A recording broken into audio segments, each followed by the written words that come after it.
Today we have on display here the IoTPortal product, software as a service product from the company.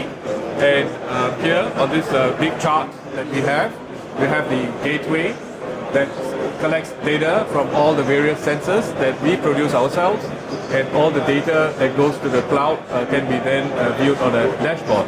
We have various kinds of sensors, the most common being temperature, humidity sensors, thermocouple and atmospheric pressure sensors, and also sensors that are attuned for farming applications and building management applications. Right. Moving over to the right hand side, here we have set up a demo of the system. In the center we have an IoTPortal. This is the gateway that collects data from all these various sensors and then pushes it to the cloud, and that can be then monitored on our dashboard here. Now, apart from that, we have this sensor here, which is the pH sensor, a dissolved oxygen sensor, a relay. This is an actuator for the control part of monitor, sense and control. And we have also another relay and an I/O controller.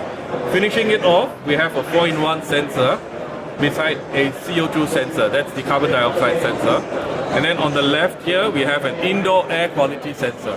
The indoor air quality sensor can measure an internationally recognized IAQ value that ranges from 0 to 500, higher being more polluted air. And next, here, looking at the dashboard, we have the various sensors values being plotted in real time, and we can update this data at a 5-second interval or at a 30-minute interval. So 5 seconds, 10 seconds, and all the way as late or as long as 30 minutes. Right. So we can look also at various durations of data from last 5 minutes to last 24 hours or even the last 1 hour. So this data shows that the temperature about this time it peaked above the value here. And similarly, drawing attention to the pH sensor, we have pH values that can be monitored, and these fluctuations can then be recorded and acted upon. What I have done here is that I have set up an event, and we have an event manager which can monitor any of these conditions and then take action. So for the pH, when the pH level drops below, here we have, we have an event, the condition for the event, and then the action for the event. So once this condition becomes true, then the actions are then carried out by the event manager service that runs in the cloud.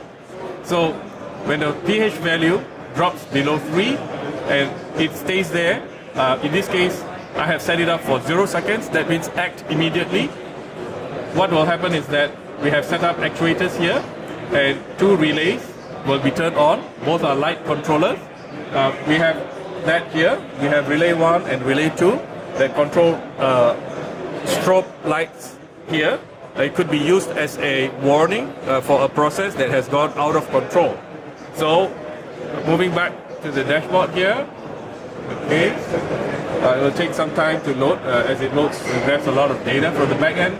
So the value of the pH is now 5.53, and it's stable, and that's in this liquid. It's slightly contaminated from overuse.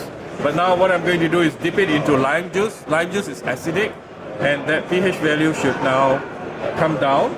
But what happens is that before this value comes down, we already have the event manager in the cloud, in the background or the back end, detected that condition, and it's begun the strobe lights. So the strobe lights turn on, and then this pH value then begins the drop. Yeah, so that's reflected here. And then again, once we have that happen, a push notification is also sent, and a push notification is then received here. You can see that it reports the pH has fallen below 3, and it was triggered at the time. Right. Okay, and that allows an engineer or technician to look at his process to determine what went wrong from the phone, and then go and set it right. So in this case, what I would do is that, so pH value went up, I'll set it back here. So this is just normal water, and that value is then detected at the back end, and it turns off the strobe light, and then we'll see that the pH sensor value move up gradually. So it has moved up in the next reading itself, and then you can see that the pH value is then again restored above 4. Right. So that's a brief introduction to our IoT portal demo and its capabilities.